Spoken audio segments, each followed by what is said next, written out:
आता ब्रेक नंतर बघूयात इतरही महत्त्वाच्या घडामोडी. संभाजीनगरमध्ये उपमुख्यमंत्री देवेंद्र अ,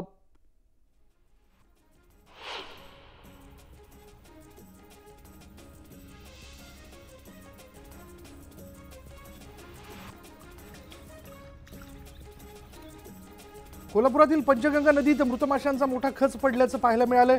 शिरोळ तालुक्यातील तेरवाडा बंधाऱ्यावर मृत झालेले लाखो मासे पांढरे होऊन पडले. पंचगंगा इतकी प्रदूषित झाली आहे की माशांचा श्वास गुदमरल्यानं जिकडं बघावं तिकडं मृत माशांचा खच पडलाय. गेल्या 2 ते 3 वर्षांपासून हा प्रश्न भेडसावतोय.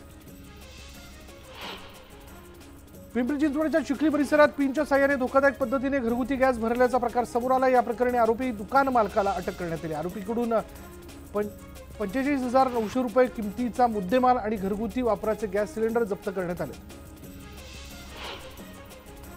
विरारजवळील चिखल डोंगरी गावात मांगेला समाजात जात पंचायत अस्तित्वात असल्याची धक्कादायक बाब समोर आली. जात पंचायतीच्या स्वयंघोषित पंचांनी नुकतंच 6 जणांना बहिष्कृत करून वाईट टाकलं. त्यांच्याकडून 25,000चा दंडही आकारण्यात आला. या प्रकरणी पोलिसांमध्ये तक्रार करूनही कारवाई झाली नसल्याचं सांगितलं जातं.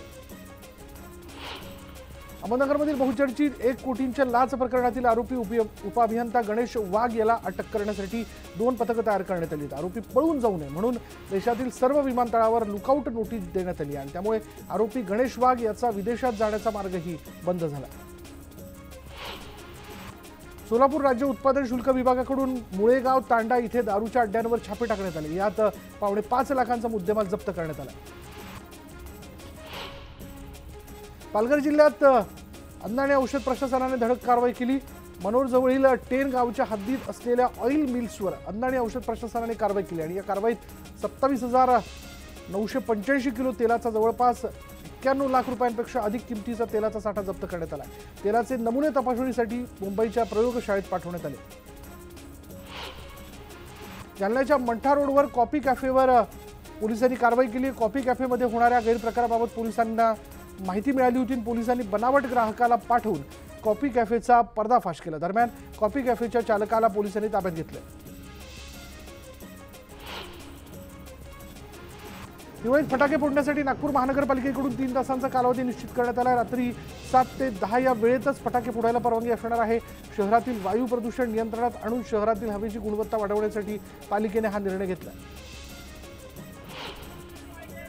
जळगावच्या डोलारखेडा इथे सोनार कुटुंबियाने आत्मदहनाचा प्रयत्न केला. तहसीलदार कार्यालयासमोर त्यांनी आंदोलन केलं. त्यावेळी त्यांनी हा प्रयत्न केला. राहत्या घराच्या जागेसंदर्भात अन्याय होत असल्याचा आरोप त्यांनी केला. पोलिसांनी तातडीने धाव घेत सोनार कुटुंबाचा जीव वाचवला. यानंतर या बुलेटिनमध्ये इथेच थांबणार आहोत. पहा फक्त न्यूज 18 लोकमत.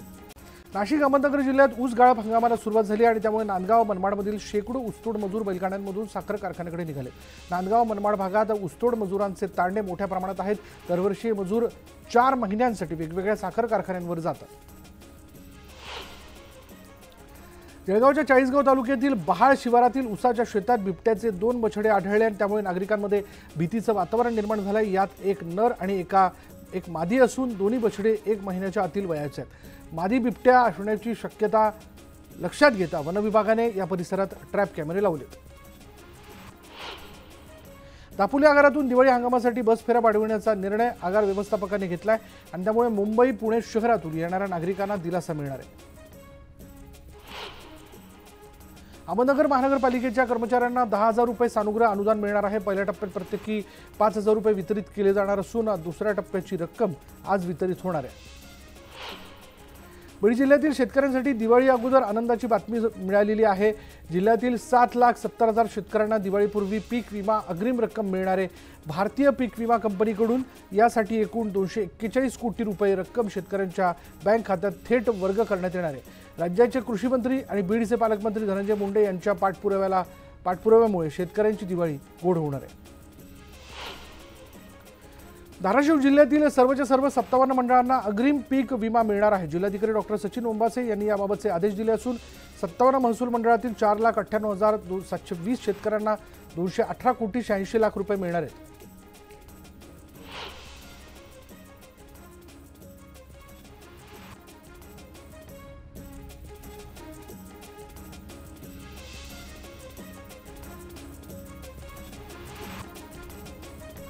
भुसावळ तालुक्यात दुष्काळ जाहीर करावा या मागणीसाठी पुरे पानाचे इथे शेतकऱ्यांचं उपोषण सुरू आहे। आमदार संजय सावकरे यांनी उपोषणकर्ता शेतकऱ्यांची भेट घेऊन उपोषण मागे घेण्याची विनंती केली, मात्र शेतकरी मागण्यांवरती ठाम आहेत।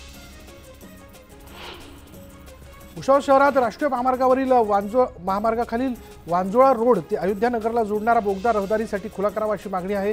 मात्र पावसाळ्यात या बोगद्यात पाणी तुंबल्यानं वापर अशक्य होता आणि त्यासाठी आमदार खासदारांनी आंदोलन करूनही उपयोग झाला नाही। आता बोगद्याच्या वांजोळ्याकडील बाजूने अज्ञात व्यक्तीने मातीचा भराव केल्यानं जिल्हाधिकाऱ्यांनी केलेलं पाणी समोर आलंय।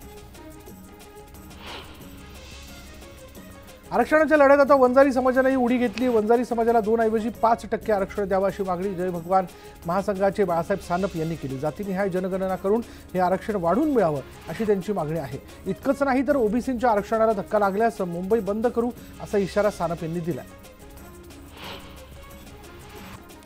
रत्नागिरीच्या दापोलीमधील वादग्रस्त साई रिसॉर्ट प्रकरणी राज्य सरकारतर्फे हायकोर्टात कॅव्हेट दाखल करण्यात आले। जिल्हाधिकाऱ्यांकडून हे कॅव्हेट दाखल करण्यात आले।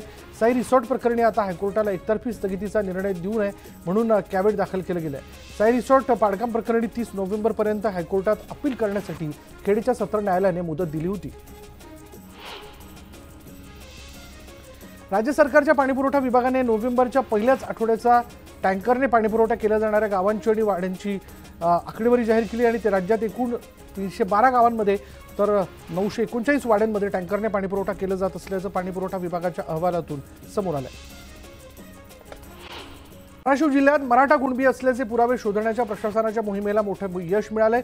जिल्ह्यातील 642 पैकी तब्बल 181 गावांमध्ये मराठा कुणबी असल्याच्या नोंदी सापडल्यात आणि या कुटुंबांनी वंशावळ आणि इतर कागदपत्र सादर केल्यास त्यांना कुणबी प्रमाणपत्र मिळणार आहे।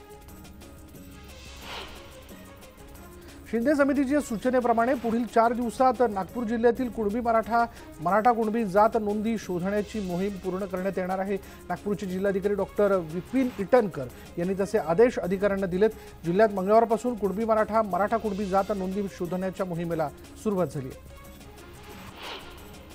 मराठवाड्यातील 8 जिल्ह्यांच्या महसूल यंत्रणेनं 15 ते 16 हजार मराठा कुणबी नोंदी शोधल्यात आणि या पुराव्यांच्या आधारे विभागातील सुमारे 3.5 लाख जणांना कुणबी जातीचं प्रमाणपत्र मिळू शकेल असा दावा विभागीय आयुक्त मधुकर राजे आर्दड यांनी दिला।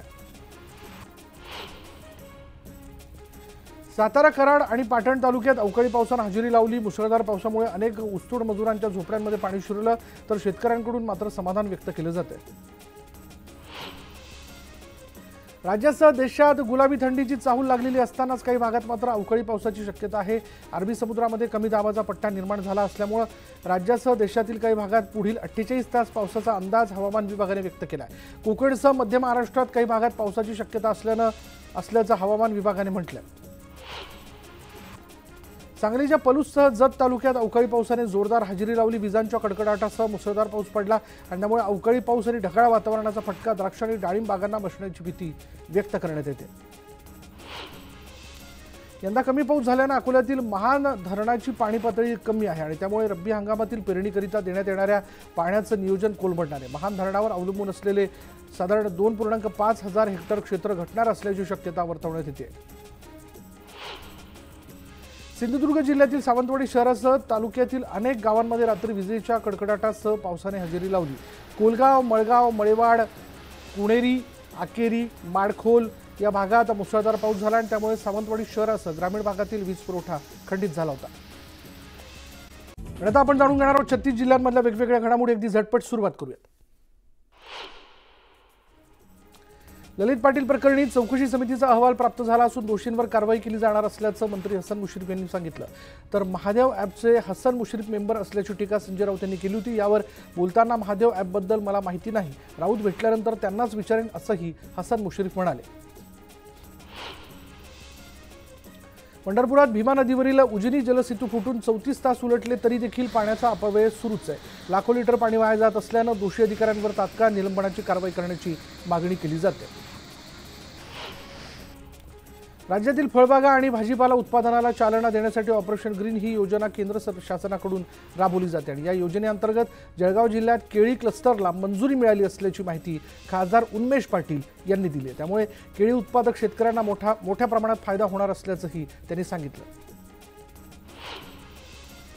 अरबी समुद्रात कमी दाबाचा पट्टा निर्माण झाला। ढगांच्या गडगडाटासह सिंधुदुर्गात पावसाने हजेरी लावली। काही ठिकाणी संततधार तर काही ठिकाणी मुसळधार पाऊस कोसळत असल्यानं बळीराजाच्या चिंतेत भर पडली। हातातोंडाशी आलेलं भात पीक वाया जाण्याची भीती असल्यानं शेतकरी चिंतेत आहेत। तर पुढील 4 ते 5 दिवस जिल्ह्यात पाऊस पडण्याची शक्यता हवामान विभागाने वर्तवली आहे। कथित बॉडी बॅग घोटाळा प्रकरणी किशोरी पेडणेकरांनी 4 आठवड्यांचा वेळ मागितला। यावर अद्याप ईडीकडून कोणतंही उत्तर देण्यात आलेलं नाही। ईडीने किशोरी पेडणेकरांना चौकशीसाठी हजर राहण्यासाठी सांगितलं होतं। किशोरी पेडणेकरांना ईडीनं समन्स पाठवल्यानंतर शिवसेनेच्या नेत्या शीतल म्हात्रेंनी त्यांनी ट्विट करून त्यांना डिवचलेलं आहे। त्यांची दिवाळी आता जेलमध्ये जाणार असं ट्विट म्हात्रेंनी केलं। त्याला किशोरी पेडणेकरांनीही जशास तसं प्रत्युत्तर दिलं। शीतल म्हात्रे ही भान हरपलेली बाई असल्याची टीका पेडणेकरांनी केली। ठाणे महानगरपालिकेच्या कर्मचाऱ्यांनी कामबंद आंदोलन पुकारले। 850 कर्मचाऱ्यांनी कामबंद आंदोलन पुकारले। कोविड काळात जीव धोक्यात घालून प्रामाणिकपणे काम करणारी आणि प्रशासनाची जबाबदारी सांभाळणाऱ्या कंत्राटी कामगारांनाही महापालिकेने बोनस द्यावा अशी मागणी करण्यात आली। साताऱ्याच्या वाई तालुक्यातील यशवंतनगरमध्ये रस्त्याच्या कारणावरून कुटुंबाला मारहाण करण्यात आल्याची घटना घडली। लोखंडी पाईप आणि काठ्यांनी मारहाण करण्यात आली। तर मारहाणीनंतर कारच्या काचा सुद्धा फोडण्यात आल्यात। या मारहाणीत 1 जण गंभीर जखमी झाला। या प्रकरणी वाई पोलीस स्टेशनमध्ये तक्रार दाखल करण्यात आली। पुणे जिल्ह्यातील मनसर इथल्या उत्तम भाग्य ज्वेलर्समध्ये चोरी करून पळण्याच्या तयारीत असणाऱ्या चोरट्यांना मनसर पोलिसांनी उत्तम भाग्य ज्वेलर्सच्या छतावरच अटक केली। तर चोरांच्या ताब्यातील 6 लाख रुपयांचा मुद्देमाल त्यांनी जप्त केलेला आहे। चोरांच्या झटापटीत घरातील 1 महिला आणि पुरुष किरकोळ जखमी झाले। अहमदनगर जिल्ह्यातील संगमनेर शहर पोलीस ठाण्याच्या कारागृहातून 4 कैद्यांनी पलायन केलं। पहाटेच्या सुमारास ही घटना घडली। जेलचे गज तोडून हे कैदी फरार झालेत आणि या चौघांवरही बलात्कार, खून असे गंभीर गुन्हे दाखल झालेले आहेत। जेलमधून हे कैदी फरार झाल्यानं पोलीस दलात खळबळ उडाली आहे। आम्ही ओबीसीच आहोत, मग ओबीसी आरक्षणाला धक्का कसा लागेल असा सवाल जरांगे पाटलांनी उपस्थित केला। ओबीसी नेत्यांनी सरकारवर दबाव निर्माण केला आणि त्यांच्यामुळेच मराठा समाजाचं 40 वर्ष वाटोळ झालं असा आरोपही जरांगेंनी केला।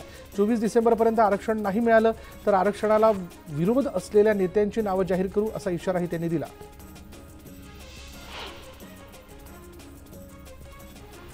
बुलढाणा जिल्ह्यात मराठा कुणबी नोंदी शोधण्यासाठी महसूल प्रशासनाने मोहीम हाती घेतली आहे।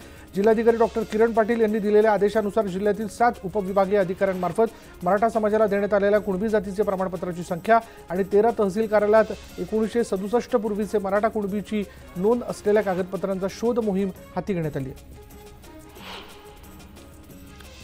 मराठा समाजाला मराठा कुणबीमधून आरक्षण देण्यासाठी आता पिंपरी चिंचवड महापालिकेच्या वतीने आवश्यक पुरावे शोधण्यासाठी विविध भागांमधील नोंदी तपासणी करता नोडल अधिकाऱ्यांची नियुक्ती करण्यात आली आहे। पिंपरी चिंचवड महापालिकेचे अविनाश शिंदे हे सहाय्यक आयुक्त म्हणून कामकाज पाहणार असल्याचं प्रशासक शेखर सिंग यांनी सांगितलं। आणि यानंतर